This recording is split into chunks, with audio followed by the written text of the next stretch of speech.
Okay, good afternoon, everyone. So, Unit 4 we have already completed in our last class. Now it's time to do Unit 5, which is extremely important unit for you all.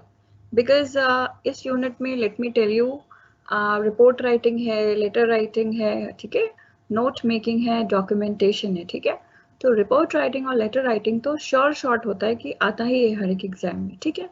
और note making के भी chances रहते हैं. सो इस unit से आप maximum marks grab कर सकते हो, ठीक है. और यूनिट 4 तक के मैंने सारे नोट्स प्रोवाइड कर दिए हैं जितने मैंने ग्रुप्स बनाए हैं सब में, ठीक है. तो सबसे पहले आता है हमारा रिपोर्ट राइटिंग, ठीक है. तो रिपोर्ट राइटिंग एक्चुअली बहुत ही इम्पॉर्टेंट चीज़ है, ठीक है, बहुत ही इम्पॉर्टेंट चीज़ है, क्योंकि ये जो है बेसिकली हर जगह जो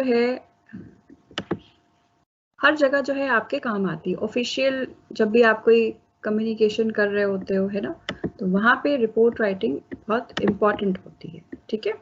तो रिपोर्ट राइटिंग बेसिकली जो है यूज होती है आपकी. So report is a widely used form of writing after letter and memo. तो जैसे लेटर राइटिंग और मेमोरेंडम होता है, ठीक है, तो उसकी बात रिपोर्ट राइटिंग है जो कि एक्सट्रीमली इम्पॉर्टेंट होता है किसी भी प्रोफेशनल कम्युनिकेशन के लिए, ठीक है. And it is a major form of technical business and professional communication, ठीक है.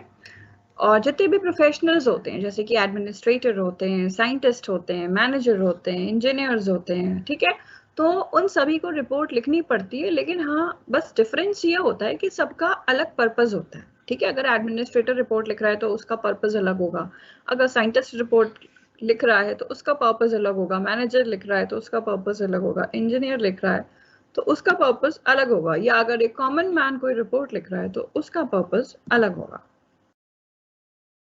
अब जैसे कि देखते हैं यहाँ पे, तो a scientist writes a report to provide a scientific data, an administrator writes a report to inform the superiors, a manager writes a report to evaluate the situation, and an engineer writes a report to provide the information about the progress of work.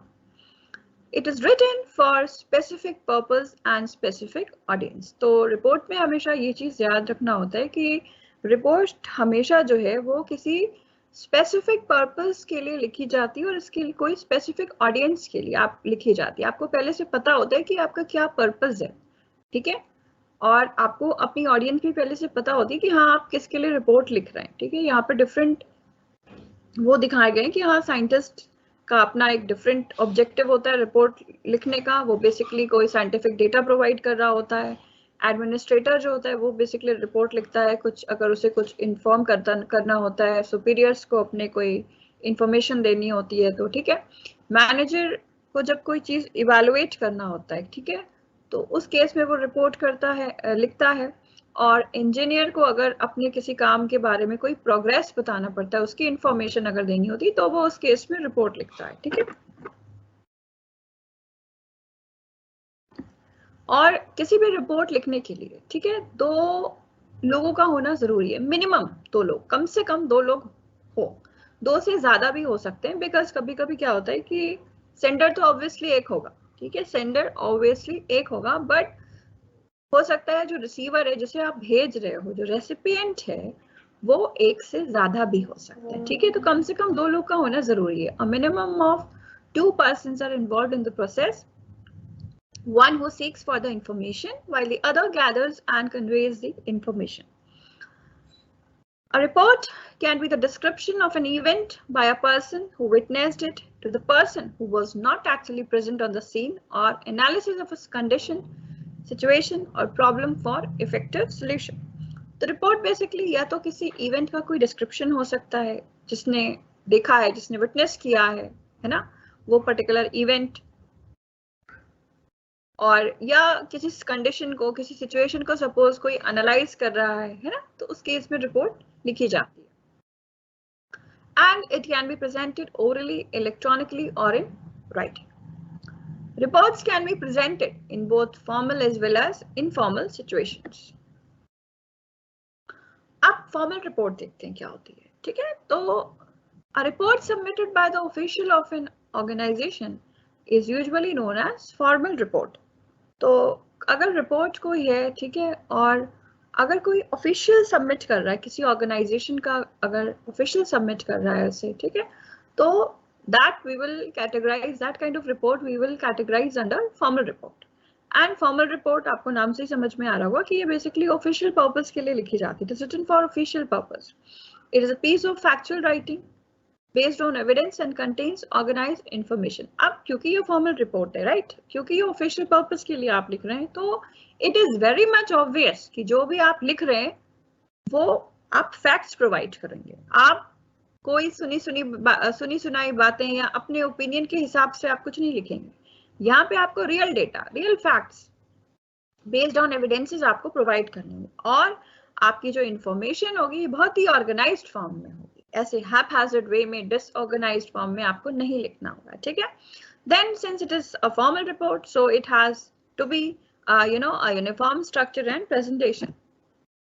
And कभी कभी क्या होता है, like अभी तो exam में तो suppose आपको मैं एक फॉर्मेट बताऊंगी, आपको उस फॉर्मेट में लिखना होगा, ठीक है. लेकिन कभी कभी जब आप रियल लाइफ में जब कभी आप रिपोर्ट लिख रहे होगे, है ना, तो जो भी कंपनी होती है, जो ऑर्गेनाइजेशन होती है, तो उनका एक अलग से प्रेस्क्राइब फॉर्मेट होता है. ठीक है, उनका एक अलग से प्रेस्क्राइब फॉर्मेट होता है, उसमें सिर्फ आपको डिटेल्स फिल करनी होती है. ठीक है. So it is presented in prescribe format, इसलिए यहाँ पे ये वर्ड मैंने यूज किया, ये सेंटेंस मैंने यूज किया है. Then it is in accordance with established procedure and submitted to appropriate authority. It commonly moves in upward direction and is used to inform the superiors, but can also used for peers and subordinates. Basically report जो है upward direction में जाती है. upward direction अगर आपको याद हो, मैंने पढ़ाया था जब मैं communication unit 1 unit 2 करवा रही थी. ठीक है. तो जब कोई सबऑर्डिनेट अपने सुपीरियर तक कोई इंफॉर्मेशन पहुंचाता है, नीचे से ऊपर जब इंफॉर्मेशन जा रही होती है, तो इसे अपवर्ड डायरेक्शन में जाना कहते हैं. ठीक है.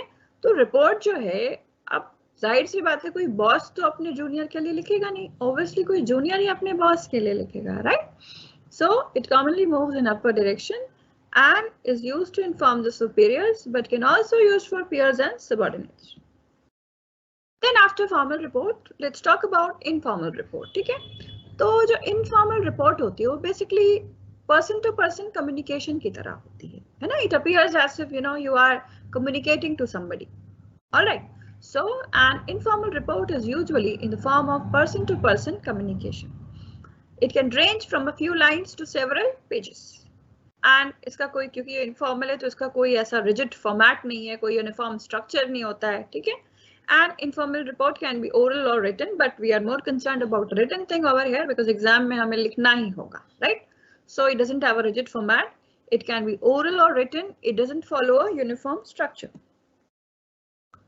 And it can be presented in the form of a letter on a simple sheet of paper or in a prescribed format.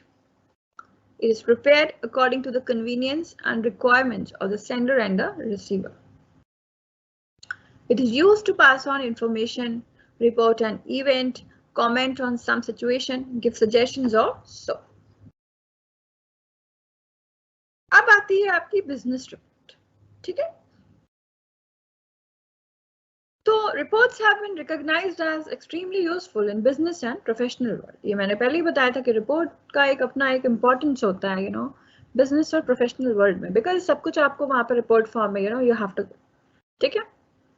सो जब कोई रिपोर्ट जो है लिखी जाती है या प्रेजेंट करी जाती है किसी बिजनेस पर्पस के लिए, तो that kind of report is known as business report. So you can say that a report written or presented for business purpose is known as business report. And a business report is the impartial presentation of facts with or without comments, interpretation or recommendations. And it is expected that the writer of the report is expert of the subject matter, has good knowledge of the matter under discussion, or will devote his or her full attention to the facts and arrange them in a systematic manner. अब इन सारे words के बाद formal report, informal report, business report के बाद कुछ words और important है आपके लिए, कुछ टर्म्स और इम्पॉर्टेंट है आपके लिए, तो उसके बारे में बात करते हैं. तो सबसे पहले है यही है आपका unsolicited report and then solicited report की रिपोर्ट क्या होती है. ठीक है. तो let me explain you in a layman language first. पहले मैं आम आदमी की भाषा में आपको एक्सप्लेन करती हूँ. ठीक है. तो सपोज रिपोर्ट है कोई, है ना, और आप खुद से लिख रहे हो, आपको किसी ने बोला नहीं है लिखने के लिए कि भाई मुझे ये रिपोर्ट सबमिट करो, you are writing at your own, nobody has asked you to write, तो वो उस रिपोर्ट को अनसॉलिसिटेड रिपोर्ट कहेंगे। लेकिन अगर यहीं पे अगर आपसे कोई कह दे कि जरा मुझे रिपोर्ट प्रिपेयर करके दे दो, ठीक है, या तो कोई रिक्वेस्ट होगी, डिमांड होगा, ऑर्डर होगा किसी का रिपोर्ट लिखने के लिए, तो उस रिपोर्ट को बोलते हैं solicited report, ठीक है। So a report can also be written by an individual on his or her own or in response to a request, demand or order. So a report written at one's own initiative is termed as unsolicited report. And the report written on the basis of request, demand or order is termed as solicited report. अब कुछ objectives होते हैं report के, ये भी देख लेते हैं, ठीक है।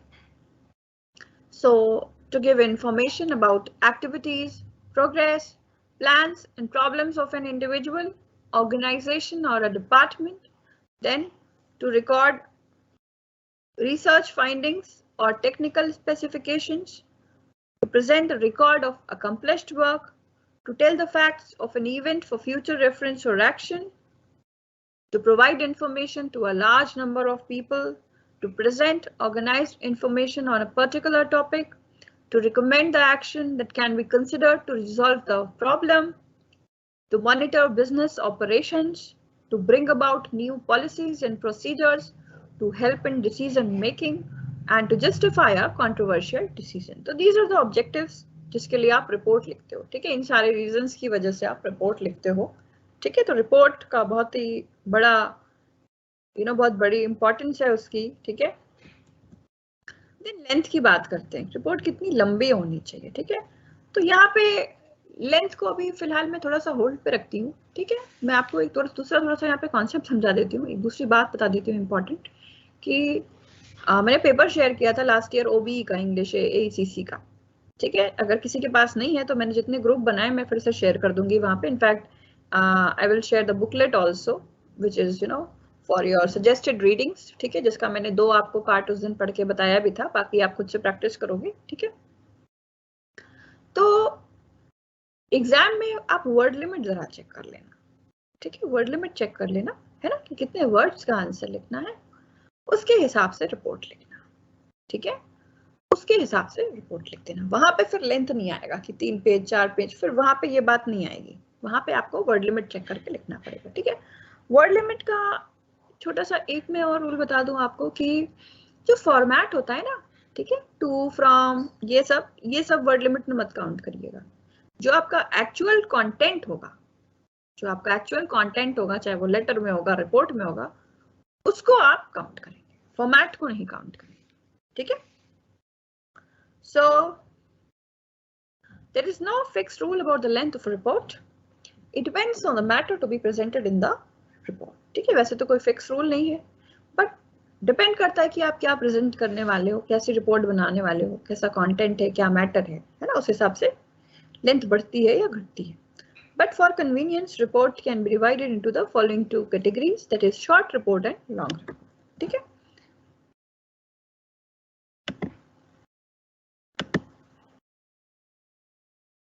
शॉर्ट रिपोर्ट की हम बात करते हैं, तो जो शॉर्ट रिपोर्ट होती है बेसिकली यही हम एग्जाम में करते हैं, ठीक है, जो कि 3 से 4 पेजेस से ज्यादा नहीं होती है। लेकिन एग्जाम में वर्ड लिमिट देख लेंगे, ऐसा नहीं है कि अगर 4 पेज बोल दिया है तो किसी तरह 4 पेज वहां पे फिल करके ही आना है आपको, नहीं, एक बार वर्ड लिमिट जरा चेक कर लेंगे आप क्या है, बिकॉज थोड़ा सा पैटर्न चेंज हुआ है, ट्रेंड चेंज हुआ है, वर्ड लिमिट को मेंशन करते हुए क्वेश्चन पूछे जा रहे हैं आजकल, है ना। तो वर्ड लिमिट कर लेंगे, देख लेंगे क्या है, उसके हिसाब से लिखेंगे, ठीक। देन जो शॉर्ट रिपोर्ट होती है वो लेटर फॉर्मेट या मेमो फॉर्मेट में लिखी जाती है, ठीक है, लेटर फॉर्मेट या मेमो फॉर्मेट में लिखी जाती है, ठीक।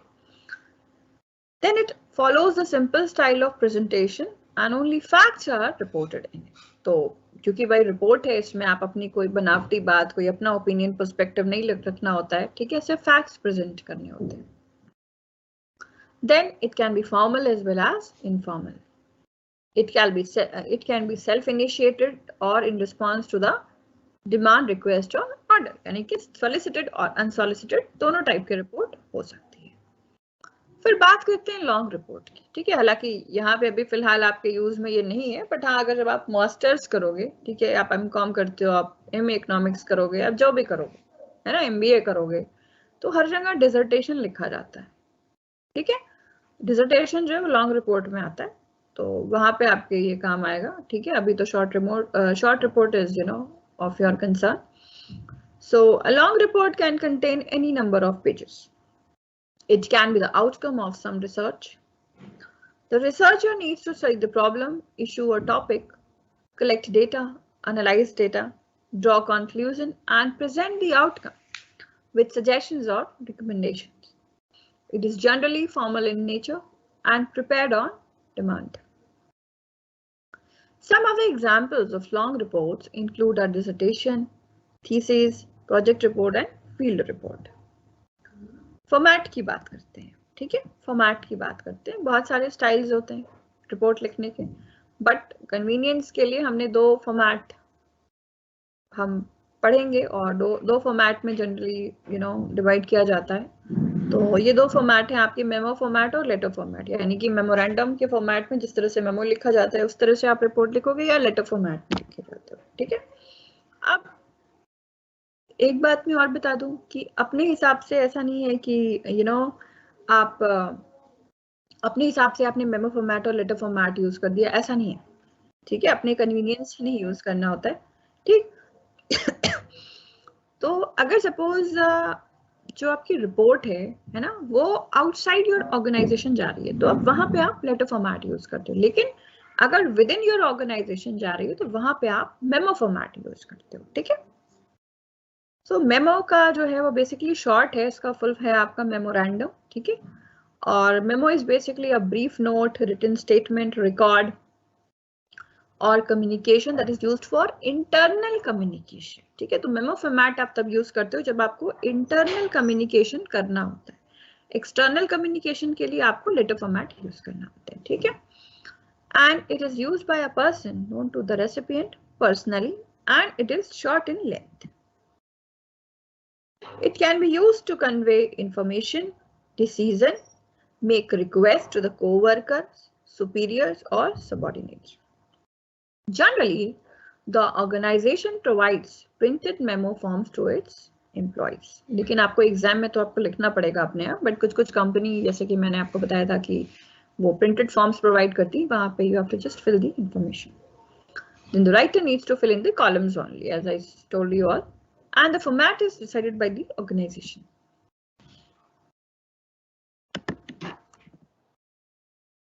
And it is slightly different from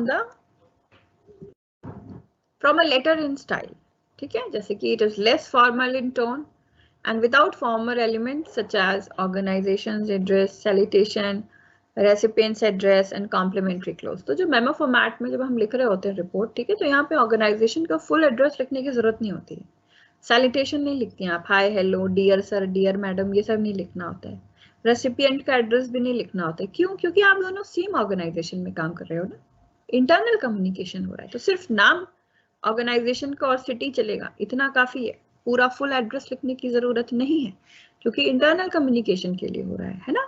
और इसीलिए क्योंकि भाई सेंडर रेसिपिएंट दोनों ही सेम ऑर्गेनाइजेशन को बिलोंग करते हैं ना, तो रेसिपिएंट का एड्रेस नहीं लिखा जाएगा, hi, hello, dear sir, dear madam, ये सब नहीं लिखा जाएगा, सैल्यूटेशन नहीं होगा, कॉम्प्लीमेंट्री क्लोज भी नहीं लिखा जाता है मेमो फॉर्मेट में, yours faithfully, yours sincerely, thanking you, ये सब नहीं लिखना होता है, ठीक है। ये सारी बातों का ध्यान रखेंगे, इंपॉर्टेंट है ये सारी चीजें, ठीक है। So if a short report is to be submitted within the organization, the memo format is used, ठीक है। So conclusions, suggestions, and recommendations are incorporated in the main text.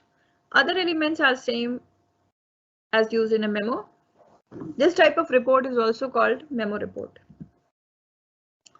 So the memo format contains the following elements: heading, body, signature, enclosures, and distribution. ठीक है, heading, body, signature, enclosures, and distribution. Heading. अब heading में बहुत सारी चीजें आती हैं, ठीक है, हेडिंग में बहुत सारी चीजें आती हैं, तो it has many elements, it includes the following elements, जैसे कि name and place of the organization, जैसे कि मैंने बताया कि मेमो फॉर्मेट में हम तब लिखते हैं जब इंटरनल कम्युनिकेशन के लिए हम रिपोर्ट लिख रहे हैं, ठीक है, तो वहां पे सिर्फ नेम और प्लेस ऑफ द ऑर्गेनाइजेशन से चलेगा, पूरा डिटेल में लिखने की जरूरत नहीं है।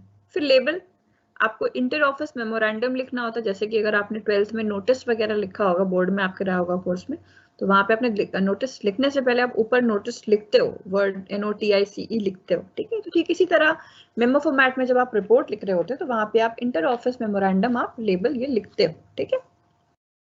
रेफरेंस नंबर जो है वो ऑप्शनल है, रेफरेंस नंबर जो है वो ऑप्शनल है, ठीक है।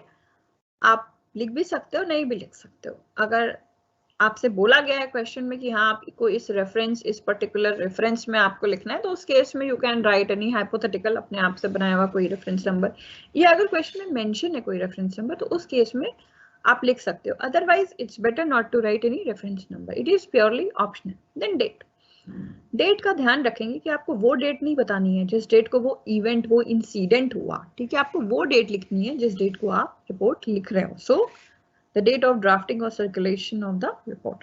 To from में जो है यानी कि सेंडर और रेसिपिएंट में सिर्फ डेजिग्नेशन आएगा, नाम लिखने की जरूरत नहीं है, क्योंकि आप सेम कंपनी को बिलोंग कर रहे हो, सेम ऑर्गेनाइजेशन को आप बिलोंग कर रहे हो, है ना।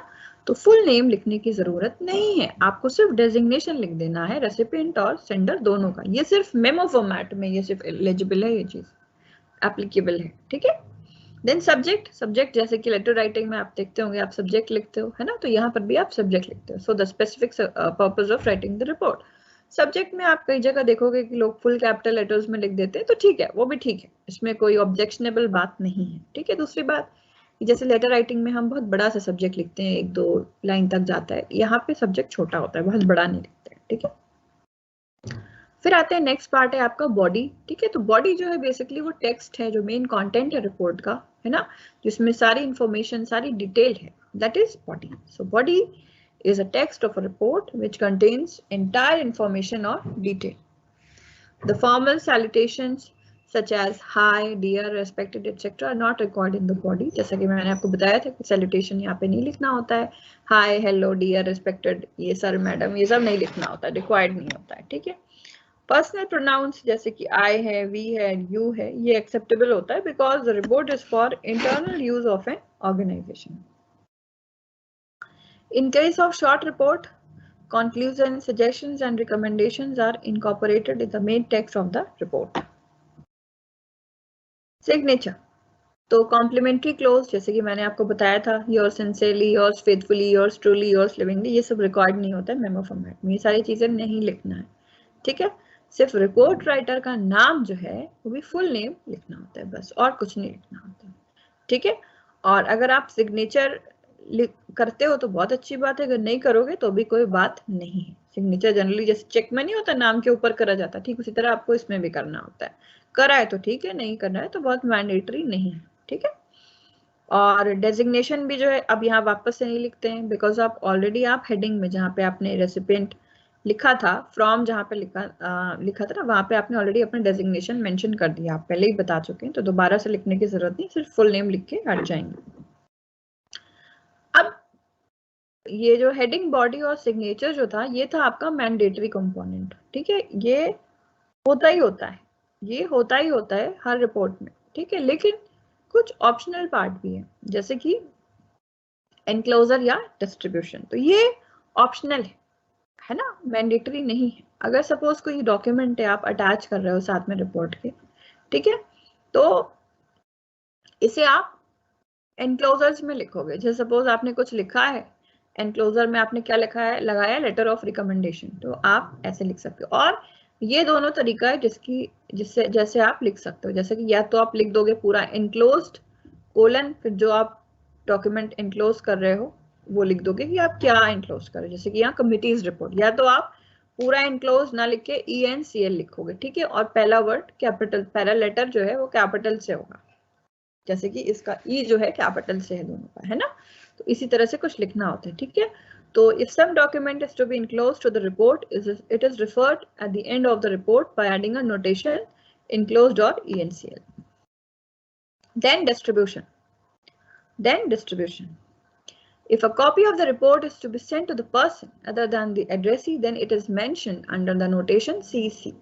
अब एनक्लोजर जैसे कि ऑप्शनल था, ठीक इसी तरह डिस्ट्रीब्यूशन ऑप्शनल होता है ना। कभी कभी क्या होता है, हम अपनी रिपोर्ट एक आदमी को तो भेजते हैं, बट उसके अलावा हम चाहते हैं कि इसकी कॉपी जो है और लोगों के पास भी जाए, है ना। जैसे कि मैंने स्टार्टिंग में बता रही थी मैं रिपोर्ट राइटिंग के बारे में, तो मैंने ये चीज वहां मेंशन करी थी, अगर आपको ध्यान हो, कि मिनिमम 2 लोग का होना जरूरी है, 2 से ज्यादा लोग भी आप हो सकते हैं रिपोर्ट राइटिंग में, ठीक है। सेंडर तो एक ही रहेगा, बट हाँ रिसीवर एक से ज्यादा हो सकते हैं, ठीक है। तो सीसी का यही है ना, कि जो मेन है उसको तो आप 2 में लिख दोगे, उसका डेजिग्नेशन, है ना। जो बाकी लोग हैं जहाँ पे आप और भेज रहे हो, उनका डेजिग्नेशन आप सीसी में लिख दोगे, ठीक है। और पहला सी कैपिटल से लिखा जाता है और दूसरा सी स्मॉल से लिखा जाता है, ठीक। ये चीज याद रखेंगे, और यहाँ पे भी सिर्फ डेजिग्नेशन लिख देंगे तो सही रहेगा, ठीक है ना। So if a copy of the report is to be sent to the person other than the addressee, it is mentioned under the notation CC. पहला C capital से है, दूसरा C small से, and it includes the designation of the recipient. CC stands for complimentary copy or courtesy copy. ठीक है, CC का मतलब basically complementary copy या courtesy कॉपी था। पहले इसे कार्बन कॉपी कहा जाता था, बट आज की डेट पे इसे कॉम्प्लीमेंट्री या courtesy कॉपी कहा जाता है। फॉर एग्जाम्पल, आपको डॉक्यूमेंट है, आप भेज रहे हो कहीं, आप जो मेन पर्सन उसके पास तो आप भेज रहे हो, सपोज आप अकाउंट्स ऑफिसर के पास ही भेज रहे हो, तो आप ऐसे सीसी करके आप ऐसे लिख दोगे, सीसी कोलन अकाउंट्स ऑफिसर, यहाँ पे भी सिर्फ डेजिग्नेशन लगेगी, ठीक है। अब एग्जाम्पल देखते हैं थोड़ा, ठीक है ना। अब सपोज एग्जाम्पल ये है कि you are the president of a debating club of your college. The club recently organized an intra college debate competition. You are to submit a report to the principal on the event. Draft the report with necessary detail, ठीक है। तो जैसा कि मैंने बताया था, ये क्योंकि आप सेम ऑर्गेनाइजेशन में काम हो रहा है ना, आप उसी कॉलेज के आप आप प्रेसिडेंट को भेज रहे हो, सॉरी आप उसी कॉलेज के आप प्रिंसिपल को भेज रहे हो, है ना। आपको प्रिंसिपल को रिपोर्ट सबमिट करनी है, और आप क्या हो, आप प्रेसिडेंट हो डिबेटिंग क्लब के, इंटरनल कम्युनिकेशन हो रहा है ना। तो सिर्फ आपको ऑर्गेनाइजेशन का नाम और प्लेस लिख देना है। तो मॉडर्न कॉलेज न्यू दिल्ली। फिर मैंने नेक्स्ट क्या बताया था, लेबल लिखना होता है, इंटर ऑफिस मेमोरेंडम, ये लिखेंगे, एक लाइन का स्पेस देके, फिर लेफ्ट पे शिफ्ट हो जाएंगे, ठीक है।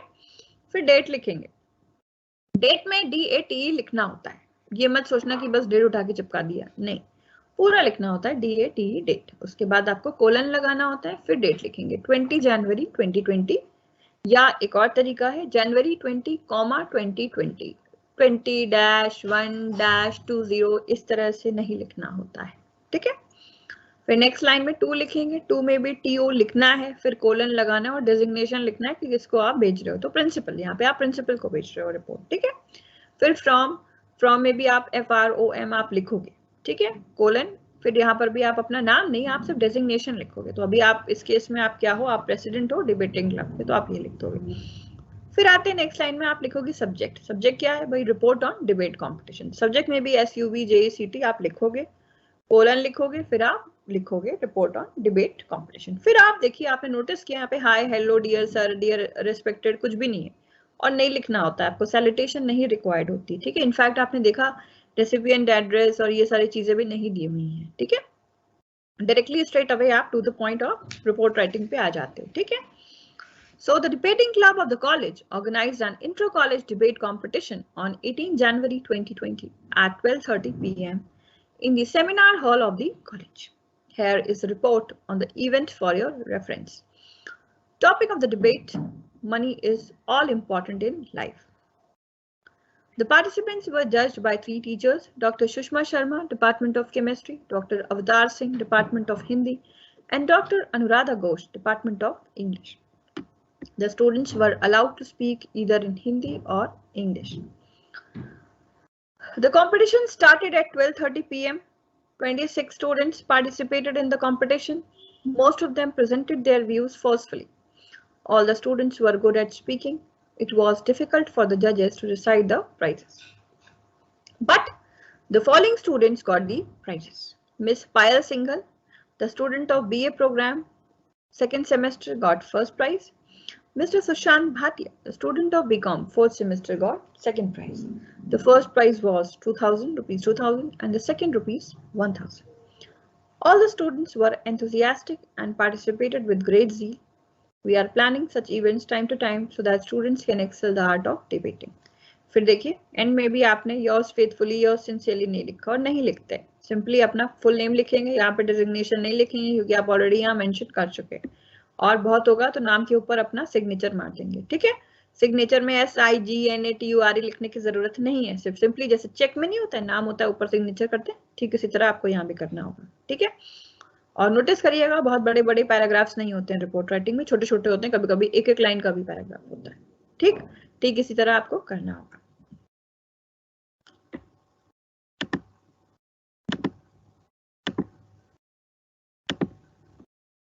ये तो था आपका मेमो फॉर्मेट। अब आते हैं हम लेटर फॉर्मेट पे। ठीक है, आप जैसे कि अभी आपने इंटरनल कम्युनिकेशन के लिए देखा है ना, कभी आपका एक्सटर्नल कम्युनिकेशन के लिए भी तो आप रिपोर्ट लिखोगे, कभी आपके ऑर्गेनाइजेशन से बाहर भी तो रिपोर्ट आप लिख के भेजोगे, है ना।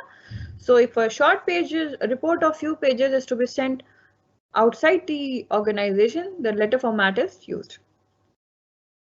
In case of long report, it may act as a covering letter and it contains all the routine parts of a business letter. ठीक है, सो कंपोनेंट्स है इसके, इसमें नेम है और एड्रेस आता है रिपोर्ट राइटर की ऑर्गेनाइजेशन का, रेफरेंस नंबर यहाँ पर भी ऑप्शनल है। ठीक है, then the date of sending the report, recipient name, job title and the name of the organization to which the recipient is attached to along with complete address of the organization. Salutation होता है क्योंकि यहाँ पे letter format में हम लिख रहे हैं, आउट एक्सटर्नल कम्युनिकेशन हो रहा है, बाहर जा रही है आपकी रिपोर्ट, तो सैल्यूटेशन होगा यहाँ पे, डियर सर, रिस्पेक्टेड सर, ये सब होगा इसमें। ठीक है, सब्जेक्ट लाइन ये भी होगी, मेन टेक्स्ट होगा, मेन टेक्स्ट में आपका वही इंट्रोडक्शन, बॉडी, कंक्लूजन सब आएगा, कॉम्प्लीमेंट्री क्लोज भी होगा यहाँ पे, yours faithfully, yours sincerely, yours truly हम लिखेंगे यहाँ पे, फिर सिग्नेचर भी आएगा राइटर का। ठीक है, फिर नेम भी आएगा राइटर का, जॉब टाइटल यानी कि डिजिग्नेशन आएगा राइटर का, एनक्लोजर है, कॉपी नोटेशन है अगर तो वो भी आप लिख सकते हैं, लेकिन ये दोनों ऑप्शनल है। ठीक है, सो ये वाला लेटर वाला समझते हैं, लेटर फॉर्मेट वाला समझते हैं थोड़ा। ठीक है, so you are convener of NSS committee of your college. You have received a letter from the university to submit a report on the activities carried out by the committee during previous semester.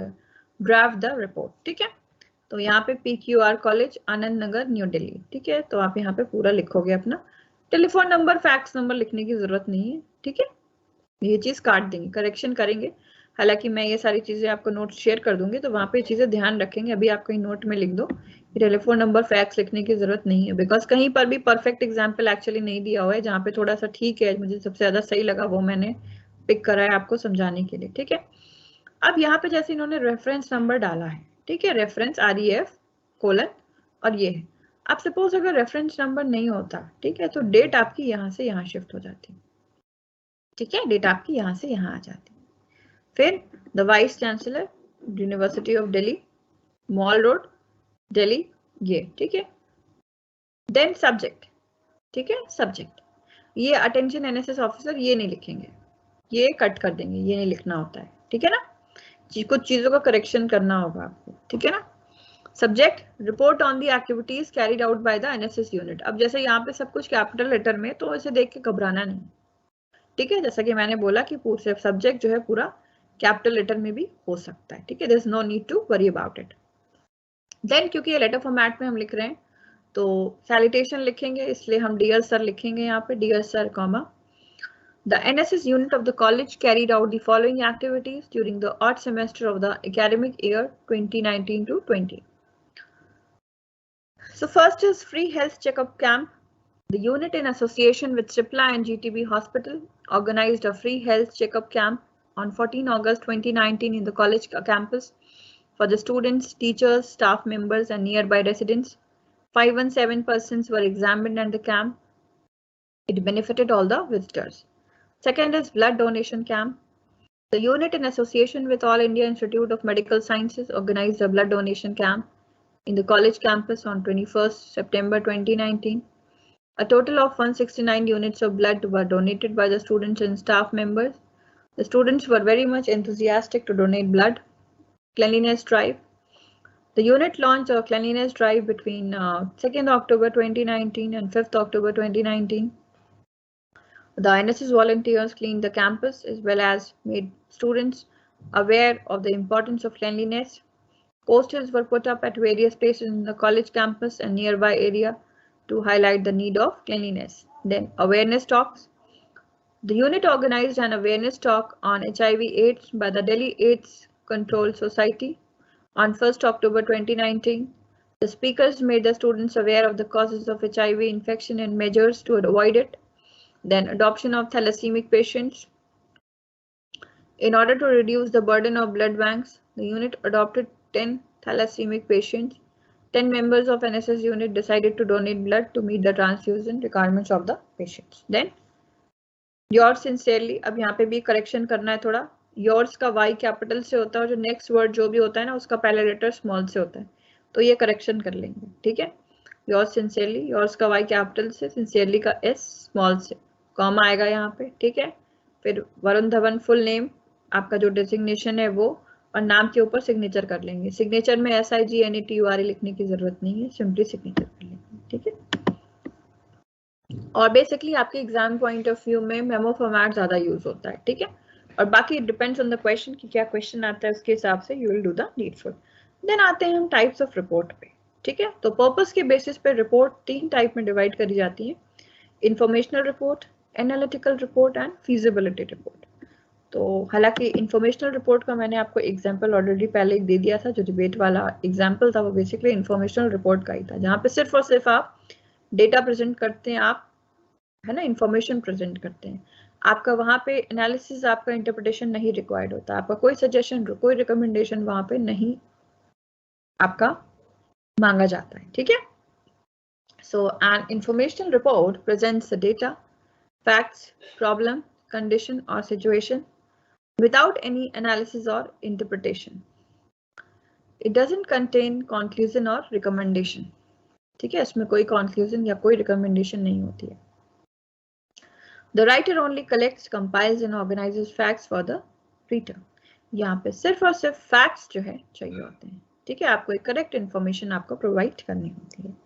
It generally pertains to the report of meeting held, an incident, situation or so.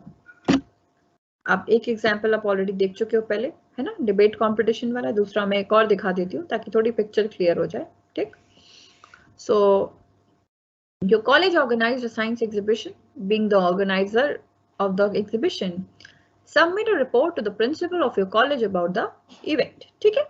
अब internal communication हो रहा है आपका, है ना, same जगह जा रहा है, तो सिंपली आपको नेम और प्लेस ऑफ द ऑर्गेनाइजेशन लिखना है. ठीक है. तो ABC कॉलेज, नेक्स्ट लाइन में न्यू दिल्ली, फिर एक लाइन का स्पेस देंगे, फिर लेबल जैसे मैंने बताया था लेबल लिखते हैं, तो inter office memorandum.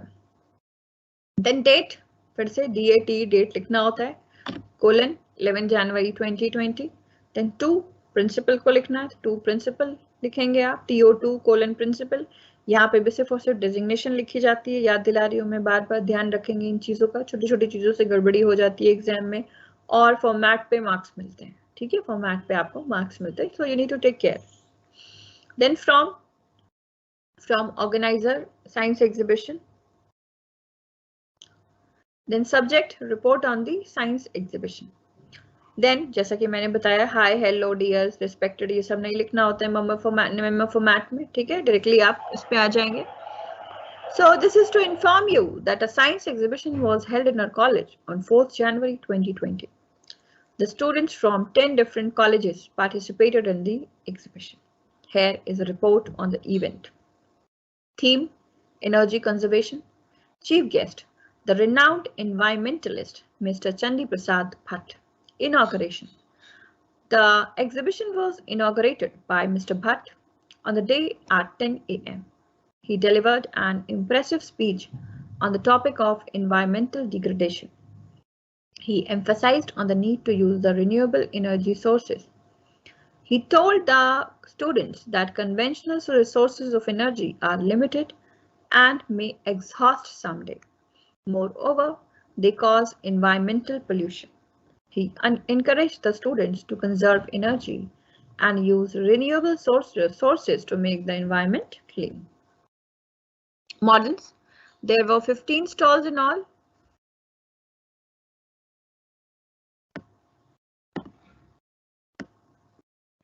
There were 15 stalls in all. The students from our college as well as from other colleges displayed various working and non-working models. The detail is appended below. A. Solar lamp. The students from Maharaja College demonstrated a live model of solar lamp. They described the functioning of the lamp to the visitors. They also demonstrated a solar battery which could be charged through sunlight. The stall attracted students the most. Then LED bulbs. The students from Khalsa College demonstrated the working of LED bulbs. They explained the visitors how LED bulbs have saved electricity consumption as compared to CFL and traditional bulbs. It motivated the students to save electricity. Then windmill. The students from Mangalam College demonstrated a live model of windmill. They displayed the functioning of a windmill and how it generates electricity.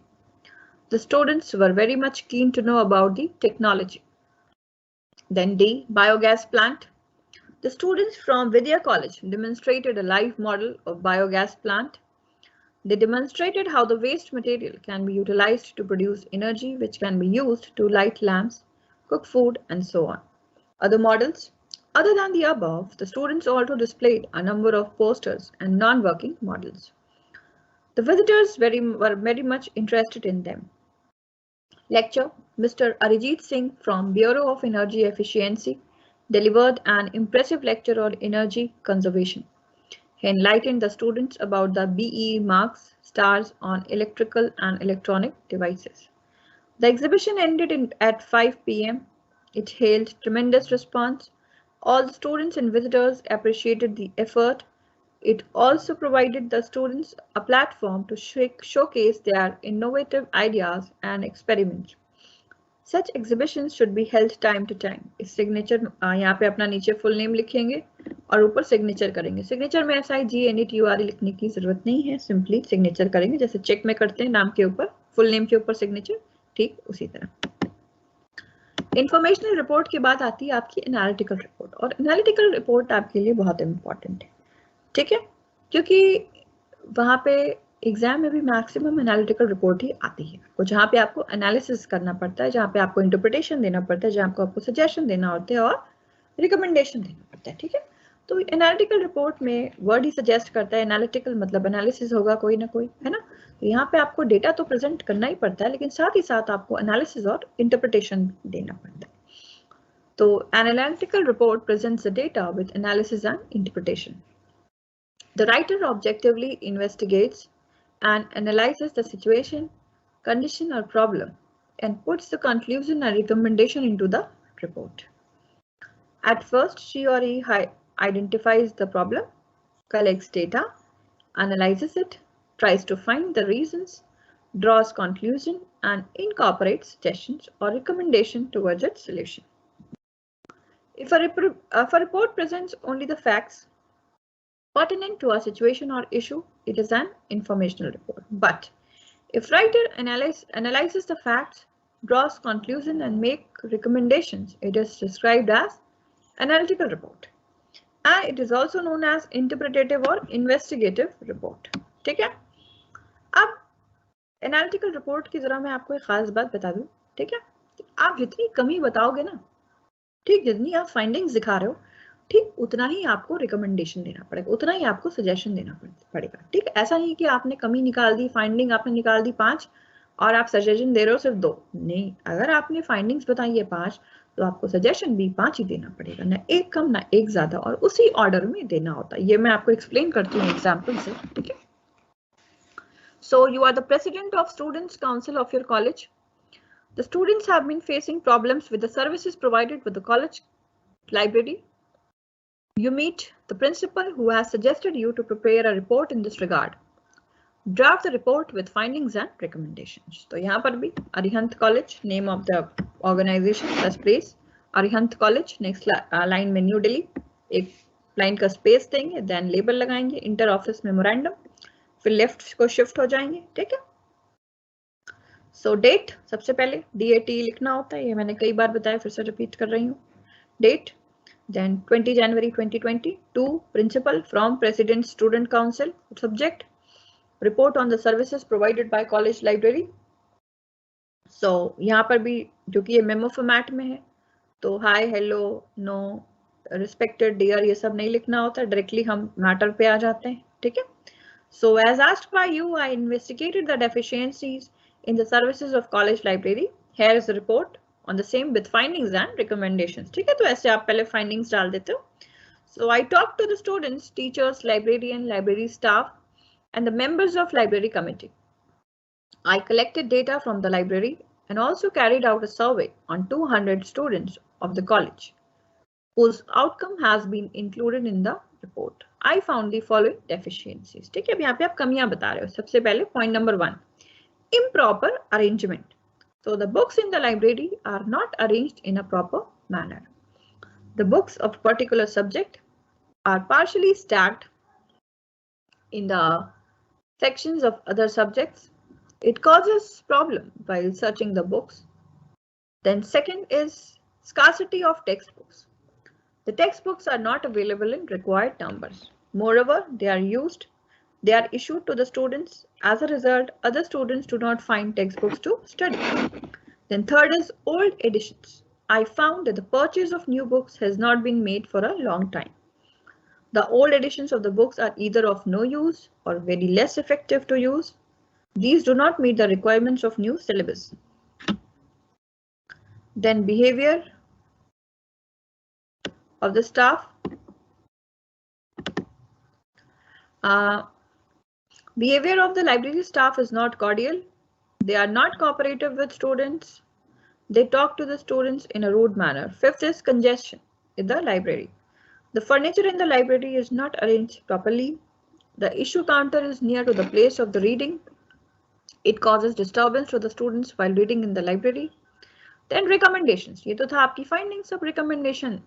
अब देखिए 5 finding थी, 5 कमियां आपने बताई, तो ठीक आपने 5 आपने recommendation भी दिया है, 5 आप suggestion भी दे रहे हो. आपको मैं यही बात समझाने की आपको कोशिश कर रही थी कि जितनी आपको findings बतानी उतना ही आपको recommendation का देना होता है, और उसी order में. ठीक है, तो देखते हैं recommendation क्या है. So on the basis of my study, I recommend the following suggestions to be implemented. पहला, अब देखिए अगर आपको याद हो तो पहला वाला हमारा क्या था,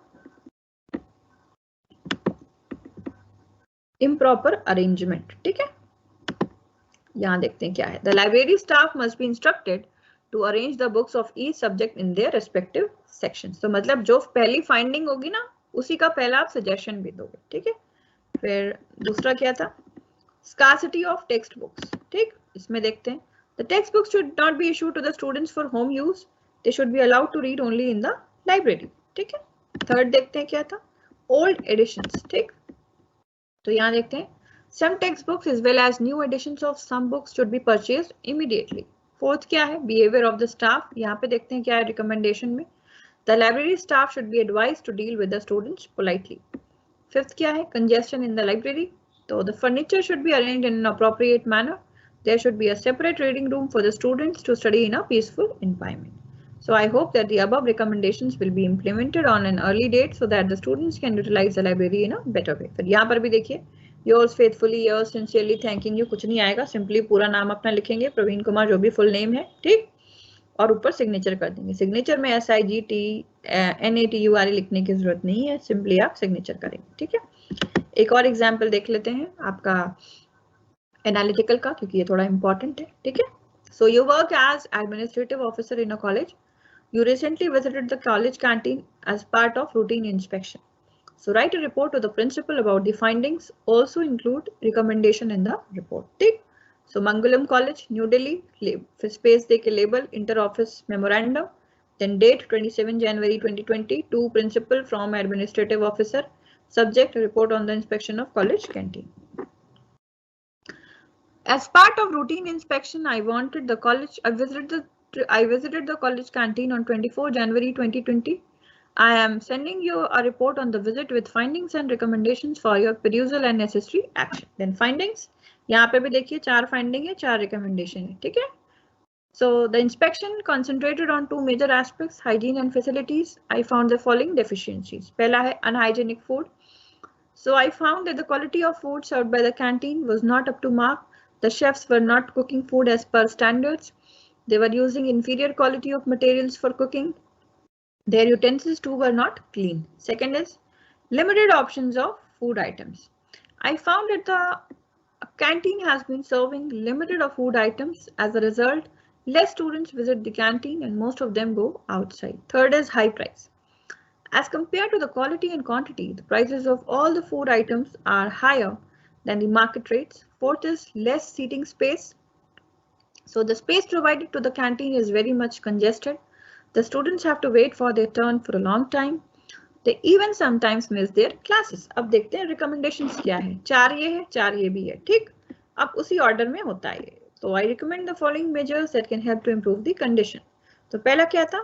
Unhygienic food. तो देखते हैं यहाँ पे क्या recommendation है. पहला, a memo should be issued to the canteen manager to ensure proper hygiene. Second क्या था? Limited option of food items. तो a committee should be set up to review the prices of the food items that are served by the canteen. Third is high price. So a committee should be set up to review the prices of the food items that are served by the canteen. Fourth is less seating space. So the canteen should be shifted to some bigger places so that it can accommodate more students. So I hope that the above mentioned suggestions may help to improve the condition and you may take appropriate action in this regard. Full name अपना लिखेंगे, ऊपर signature कर देंगे, ठीक है? Next है आपका feasibility report, ठीक है? तो हाँ, फिजिबिलिटी रिपोर्ट से फिर से मैं आपको वो इम्पोर्टेंट बात शेयर कर दूं कि मेरी परसों वाली जो सैटरडे वाली क्लास है वो मैंने संडे को लगवाई है, मुझे कुछ काम है उस दिन, ठीक है? तो 19 की जगह मेरी क्लास 20 को है आपकी 3 से 4 बजे, ठीक है?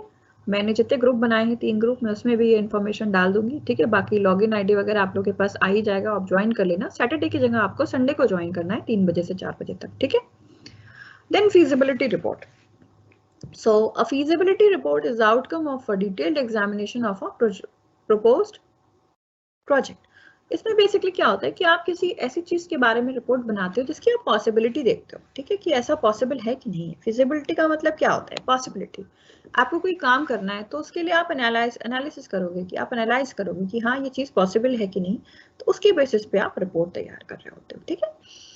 So the report details whether or not the project should be undertaken and includes the reasons for the decision. A study is carried out before the project is approved or disapproved. The study identifies the constraints, potential risk, and defines the mitigating solutions. Constraints can be social, environmental, financial, technical, or legal. The study analyzes the potential market, investment requirements, competition, profitability, and marketing strategies in the short and long run. So इसका example देखते हैं. You are vice principal of a college. Your college wants to start 2 short-term courses during the forthcoming summer vacation. The principal has directed you to find out the feasibility of starting the courses in the college. Draft a report with recommendation of the courses along with the reasons to start the courses. So XYZ College, New Delhi, space, inter-office memorandum, फिर इस पे आएंगे, left पे, date, 29 February 2020 to principal from vice principal, subject report on the feasibility of starting 2 short-term courses during summer vacations. Then straight away हम आएंगे अपने content पे. Hi, hello, dear, respected नहीं लिखना होता है memo format में. So with reference to your memo dated 27 January 2020 to submit a report on the feasibility of starting 2 short-term courses during forthcoming summer vacations in the college. Here is a report with recommended courses and reasons. Recommendation. I recommend the following 2 short-term courses that can be offered to the students during summer vacations.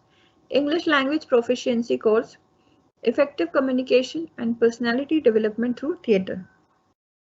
Reasons. The courses can be offered to the students because of the following reasons.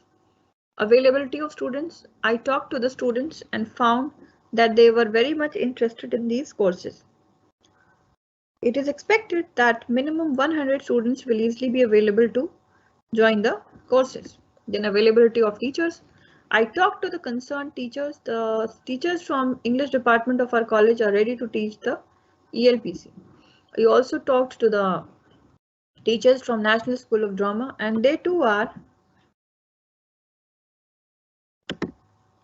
ready to take the classes during summer vacations. I obtained their consents and the same have been enclosed herewith. अब इस word का ध्यान रखेंगे. आप क्या बता रहे हैं कि आपने उनका कंसेंट ऑब्टेन कर लिया और आपने enclose करा है, ठीक?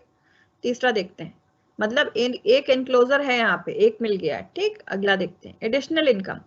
The college will have an additional surplus of income over the expenditure amounting to rupees 20,000 from the courses. The detail of the income from fee as well as expenditure has been given in the statement enclosed herewith. अब यहाँ पे दूसरा enclosure भी आपको मिल गया है, ठीक। So in my opinion, there is every possibility to start these courses during forthcoming summer vacations. It would not only fetch additional income to the college, but also provide better utilization of vacations to the students, ठीक है। Full name, yours faithfully yours sincerely नहीं लिखना होता है memo format में।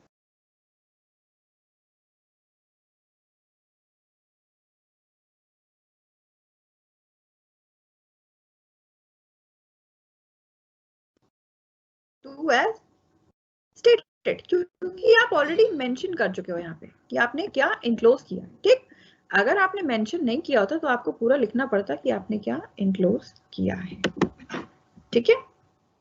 So the writer should keep the following points in mind while preparing a report. The subject matter should be arranged in a systematic manner.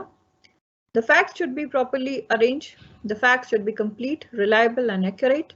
The report should be brief, but brevity should not be at the cost of completeness. The suggestions and recommendations should be impartial. The writer should not infuse his or her biased opinion in the report. The conclusion should be based on facts.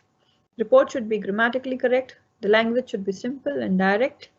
Ornamental language and figures of speech should be avoided. तो ये था आपका report writing.